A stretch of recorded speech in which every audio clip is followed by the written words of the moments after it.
Bueno, entonces ahora ya vamos a tratar de conectarnos con Anabel, ¿no? Ah, por Zoom, pero no sé si quieres decir algo más. Bueno, ahora sí me escucha. ¿Ahora? ¿Sí? No. No. Vale. Nada, que ahora se me va a quitar la mascarilla que antes me olvidé. Bueno, nada, muchas gracias por estar aquí nuevamente. Y antes de darle la palabra a Anabel, quería pedir encarecidamente, por favor, que las preguntas que vayamos a hacer vayan directamente relacionadas con la película. Entiendo que después de verla todos nos quedamos con el corazoncito un poco apretujado, pero como tenemos poquito tiempo para hacerle las preguntas y que ella nos responda, por favor que vayan directamente relacionadas con la película. Gracias. Hola, Anabel.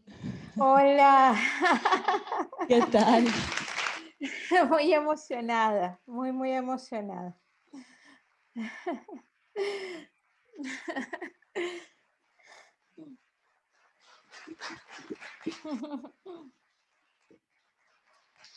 Bueno, veo que tú sí que nos puedes ver, ¿no? Porque dinos si nos ves perfectamente, si ves el Pues aforo. sí, los veo, los veo. La sala está prácticamente llena, respetando el aforo permitido, por supuesto, pero bueno, aquí estamos. Y nada, abrimos la sesión de preguntas. No sé quién quiere comenzar. Por aquí. Vale. ¿Dónde? Sí. Pregúntame.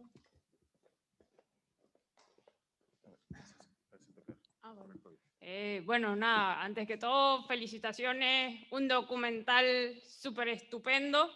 Mi pregunta es, ¿cuánto tiempo estuviste en el Congo para poder dar esa realidad que está sucediendo o que sucedió allí? ¿Y cómo hiciste para que la misma persona que estaba en el gobierno te permitiese grabar? Sí. Bueno, antes que nada, muchas gracias por asistir. Esta noche es para nosotros muy especial porque la película está en su hogar, que es el cine, y está viendo la luz, y eso es un milagro prácticamente. Pues nosotros estuvimos en el Congo 5 años grabando, viajábamos de 3 a 4 veces por año y estábamos, cada vez que nos quedábamos era de 2 a 3 semanas, 4 incluso, y claro, eso fue todo un proceso de vida, más que una película. Y para entrar a la a la residencia del gobernador, bueno, él hacía en ese entonces, hacía un evento que que consistía justamente en recibir a gente de las comunidades y a través de la persona que él usa como de enlace para trabajar en las comunidades, que es una persona del partido realmente, más que de la gobernación, em, hubo como que la oportunidad, o sea, se insistió en la oportunidad de que la gente, ellos insistieron en ir. Entonces nosotros estuvimos atentos a ese proceso y cuando llegó la oportunidad que nos dijeron, bueno, para tal mes y no sé cuánto, entonces nosotros pusimos toda la producción alrededor de eso y nos fuimos, pues, claro, no iba yo allí, yo iba, o sea, la actitud durante todo el documental era muy, ¿cómo decir? Una cierta impasibilidad. Nos ayudó como que a observar toda la situación y asimismo, digamos, fue un poco la actitud al entrar allí en ese evento, ¿no? Entonces realmente era un evento público y bueno, él nos permitió ir, ¿no? Y bueno, y quiero agregar que esta forma, o sea, el cómo se observó esa conversación, es quizás, a ver, ¿cómo decir? Él ofreció muchas cosas a la gente allí en un acto, bueno, demagógico.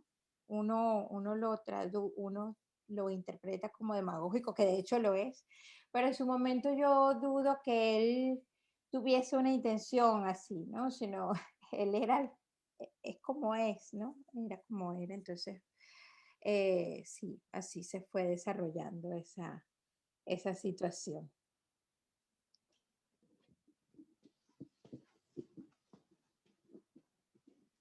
Y hola, ¿cómo estás? Hola, mi amor. Mira, A ver, ¿quién es? Es Daniel. Daniel. Sí. Bueno, nuestro productor Ese no es mi calva. asociado. Nuestro productor asociado, es que no te voy a decir de dónde es que los estoy viendo. Sí, sí, búrlalo. No, sí. Ajá, sí, eres como una mosca, ¿no? Una pared. Mira, una pregunta. ¿Y Tamara no tiene como escrúpulos? Es decir, ella era como abiertamente quien el personaje que es, y tú lo observabas y ella no le da vergüenza. Eso es una cosa que a mí me asombra, ¿sabes? De hecho, mi esposa, primera vez que la veía, me decía, pero esto es real. Ella me preguntaba, ¿esto es un documental de verdad o son actores? El Guardia Nacional es una cosa, es increíble. ¿Sabes? Son así y creen que Sí. está bien ser así. Eso es lo más loco de todo, ¿no? Bueno, eso es, claro, loco y, digamos, preocupante para nosotros como sociedad, porque quizás no es así en toda Venezuela, por supuesto, pero en este caso es una suerte de naturalización, ¿no? de la corrupción. Y nosotros en Venezuela le llamamos a ese arquetipo, digamos, le llamamos el vivo criollo, que es un aspecto de nuestra cultura que siempre ha estado allí, pero que ciertamente se ha llevado a unos niveles, bueno, de locura, ¿no? Entonces, en este micro universo, y en quizás por la cultura de la gente del Congo, que son bien abiertos, y también es una mezcla que hay allí entre una vida muy dura y una cierta ingenuidad, ¿no? Una inocencia, una ingenuidad. Y este aspecto de la viveza criolla, eh, sí, se ha naturalizado. Allí no hubo en ningún momento alguna reflexión o algún pudor, porque es que, según yo lo interpreto, era más bien, o sea, para Tamar ese era su trabajo, ¿no? Como un signo incluso de fuerza, de liderazgo, de quién es aquí el más chévere o el más fuerte, ¿no? Entonces, es de hecho lo que a mí en lo personal, como ser humano y como ciudadano de un país devastado, es el aspecto que más me llama la atención de toda la historia, esa naturalización de la corrupción, y que creo que es de las cosas que nos toca trabajarlas mucho en la educación de lo que está por venir.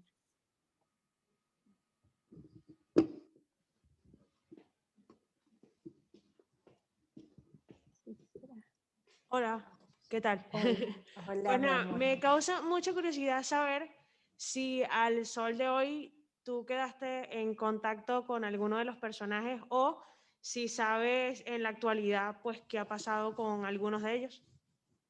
Pues sí, Tamara, luego de un tiempo, ella de hecho se fue comprando una casa una casa realmente modesta, pero una casa al fin, en una ciudad pequeña llamada Santa Bárbara, en un barrio, más bien en una invasión que llamamos, llamada La Perrera. Ahí vive Tamara hoy día. Y bueno, ella es este tipo de persona que donde llega se para de una forma u otra, y ya tiene dos carros muy viejos, muy destartalados, pero que funcionan como taxis, ¿no?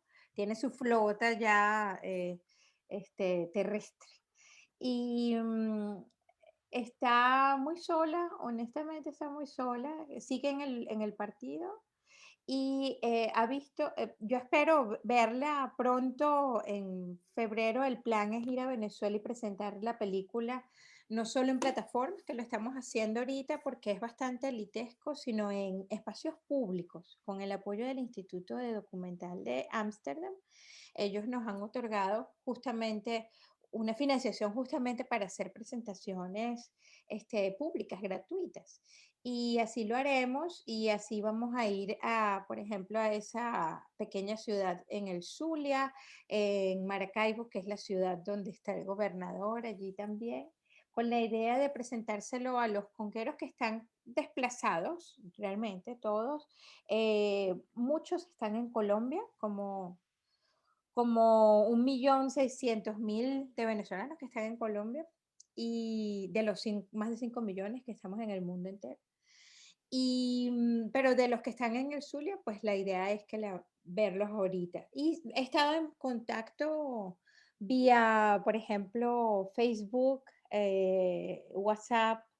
Natalie está también en esa ciudad, alquila un cuarto en una casa en Santa Bárbara del Zulia con su hija y buscándose la vida, ¿no? En estos tiempos. La niña Joaini, ella se fue finalmente después de irse a donde quedaba el abuelo, porque su abuela murió de una diabetes no tratada durante la filmación de la película. Y ella, después de estar con ese abuelo, a los 15 años se casó, como dicen no literalmente se casó, sino que se juntó pues con un hombre bastante mayor y hoy día está en un pueblo, otro pueblo pescador, pero que ya está en tierra, que se llama Barranquitas, y con ella eventualmente por el Messenger del Facebook alguna prima manda un mensaje, porque Joaini nunca aprendió a escribir, ¿no?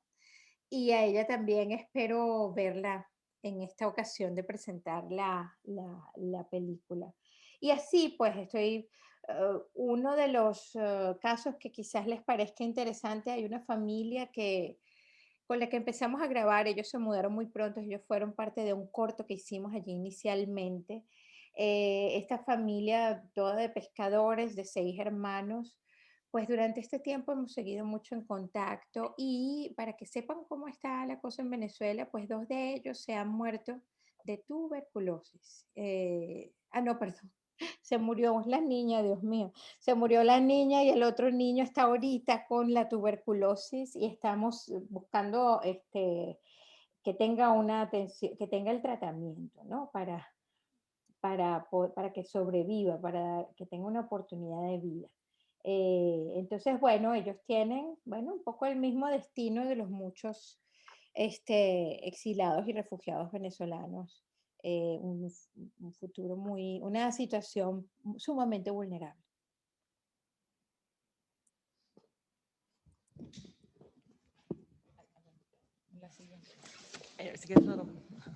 Hola, Anabel, felicidades. Mi curiosidad es cómo llegas al Congo, o sea, ¿de dónde nace la curiosidad para irte hasta allá a hacer el documental? ¿Cómo te inspiras para ir hasta allá? Bueno, es un proceso que una cosa fue llevando a la otra. Sí había siempre la necesidad, así como para muchos artistas venezolanos, hubo siempre la necesidad de tratar de entender eh, la, cómo era nuestra sociedad y cómo se ha visto afectada por haber sido durante décadas un extractor y proveedor de petróleo dentro del mundo, ¿no? Y cómo eso marcó la sociedad, nuestra cultura, etcétera. Y bueno, qué sitio más evidente que tratar de ver visualmente esas contradicciones que el lago de Maracaibo, ¿no? Que está donde está la zona industrial propiamente y que está rodeado en algún momento las zonas petroleras eran las ciudades donde estaba la industria. Había de hecho mucha ostentosidad y desarrollo y qué sé yo. Pero otras partes eran muy, muy, muy marginalizadas y, bueno, tratadas con mucha negligencia. Entonces, eso era un primer impulso. Y bueno, estaba siempre además la necesidad de tratar de entender y de procesar los dolores que hemos pasado como familias y como sociedad en tiempos, en los últimos 20 años, como proceso histórico que no es nada más, nada menos que una devastación hoy día. Entonces, esa devastación comenzó, el estado propiamente de devastación comenzó hace unos añitos y claro, buscar procesar esa herida era una necesidad. Entonces, bueno, se juntó una cosa con la otra y con la circunstancia de que fuimos inicialmente a grabar el relámpago del Catatumbo, que es aquella cosa, ese es un fenómeno, ¿vale? Que eh, es de los pocos, es un fenómeno que genera el ozono de la capa de ozono y del cual no hay una explicación cierta de por qué ocurre, etcétera. Es decir, esa conexión con ese algo misterioso de la vida nos lleva allí y había digamos, en el subconsciente estos temas de los que te estoy hablando. Y bueno, se juntó una cosa con la otra y hay una atención pues al ver este sitio tan particular con una vida y una cultura anfibia tan única, que es tan seductora y de una luz tan hermosa, además literalmente, una luz preciosa que hay allí y que creo que se aprecia un poco en la película. Eh, pues todos estos aspectos se unieron como para buscar hacer un relato allí que fuese sí la realidad, pero que también lo relacionara uno con algo más allá, con ese algo que yo creo que uno lo tiene muy presente. La geografía de Venezuela está muy llena de esa gracia. Entonces, era un sitio que en un solo lugar permitía tener como que todos estos aspectos enmarcados en esa belleza que, bueno, me llamaba mucho la atención. Hola, Anabel. Felicidades por tu trabajo.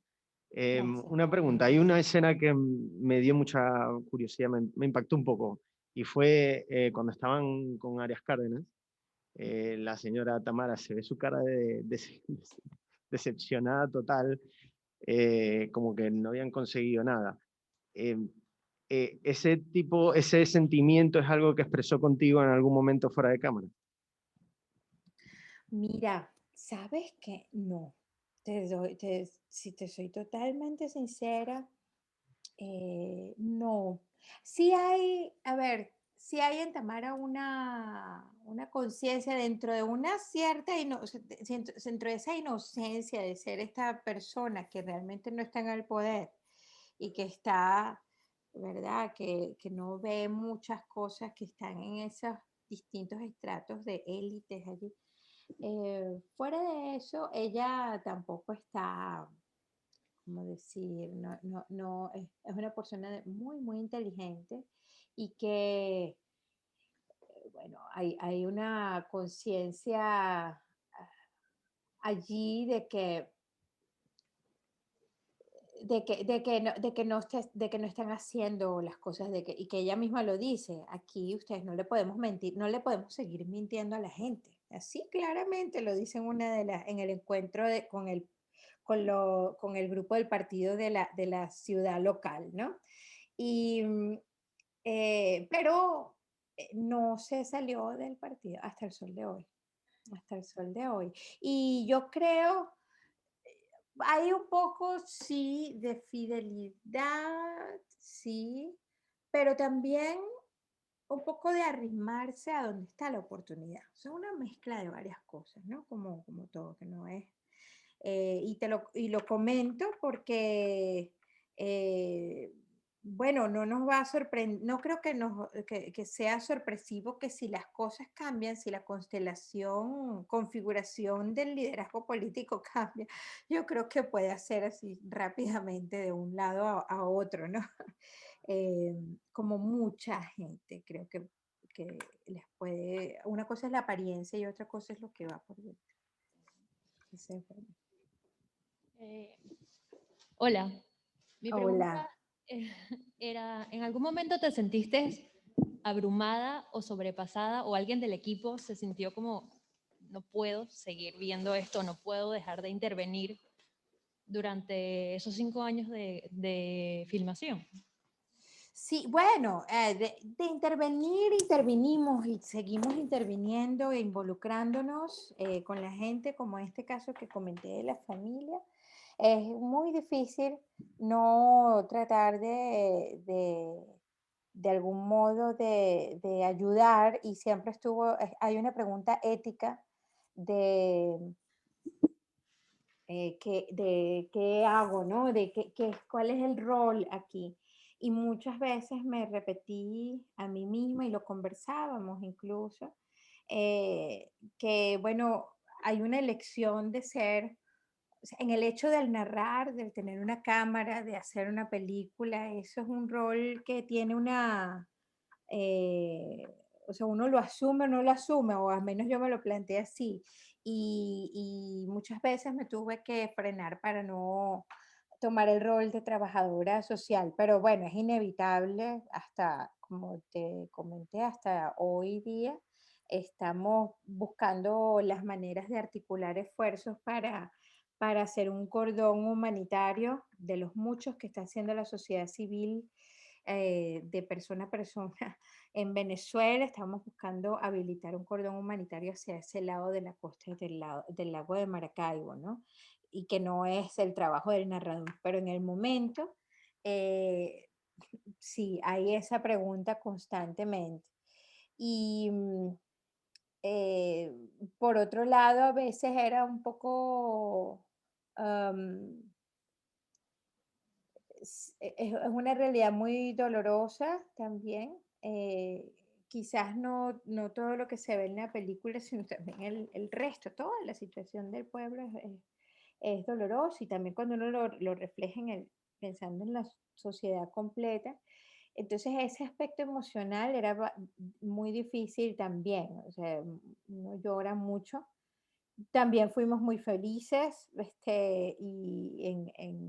compartimos muchas cosas que fueron moldeando las vidas, y todo allí, eso revuelto, pero le dimos prioridad. Sí, eso que planteas, es realmente una pregunta que está siempre allí, siempre está allí. Qué estoy haciendo aquí y qué es más importante. Y bueno, y de un momento a otro uno trata como de, bueno, esto no sirve para nada, ¿no? Una película no sirve para aquí, lo que hace falta es otra cosa, hace falta un médico, una atención social, buscar organizar para mejorar, ¿no? Y salvar. Y esa idea del salvar, em, con los años, em, estoy tratando de dejar de practicarla, porque creo creo que la gente, todas tenemos muchas capacidades, y trato de entenderlo también así.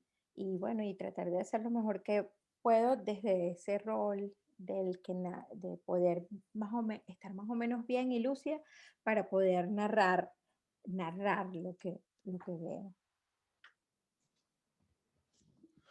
Pues creo que la última pregunta, ¿no? Porque se nos acerca la hora. ¿Aquí? No, aquí Una preguntita. En cuanto a la planificación, cuando tú fuiste, que fue la primera idea, tú al principio tuviste como una escogencia de plano, una producción como tal que dijera, mira, al siguiente año vamos y vamos a grabar estos planos, o vamos a grabar esta secuencia, o sea, o fue todo así improvisado, sin ningún orden, y ya luego fue que lo organizaste como idea, o... Sí, bueno, es un proceso realmente, es que una respuesta suficiente para eso es como una cátedra. No, fíjate, uno vale, algo muy corto. uno tiene un concepto, ¿no? Hay unas preguntas iniciales y uno tiene un concepto y uno busca, hay una premisa que lo va orientando a uno, entonces hay una escogencia de personajes y luego de eso, de personajes, de personas que funcionan como personajes porque tienen un rol dentro de un cierto concepto, de una pregunta central que uno tiene.